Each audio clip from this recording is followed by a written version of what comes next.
గలగల్ల పారేటి గంగమ్మ తల్లి.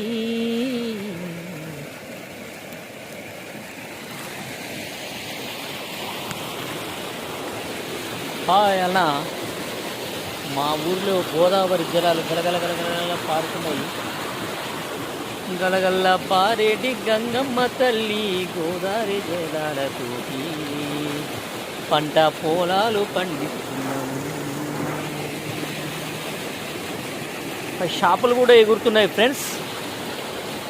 ఈ పారే నీళ్ళల్లో రైతులకు ఎంతో మేలు చేస్తున్న ఈ గోదావరి జలాలు, ఈ గోదావరి జలాలు ఈ కాలువలో పారుతున్న నీళ్ళల్లో కూడా చేపలు ఎగురుతున్నాయి, చేపలు కూడా వస్తున్నాయి ఫ్రెండ్స్. కాకపోతే ఏంటంటే చేపలు పట్టేటప్పుడు కూడా వీడియో చూద్దామనుకున్నా, నేను మిస్ అయిపోయినా ఆ సందర్భంలో. అది ఈ విధంగా వస్తుందన్నమాట గోదావరి జలాలు. మా ఊర్లో కాలువలతోటి మేము పంటలు పండిస్తున్నాం.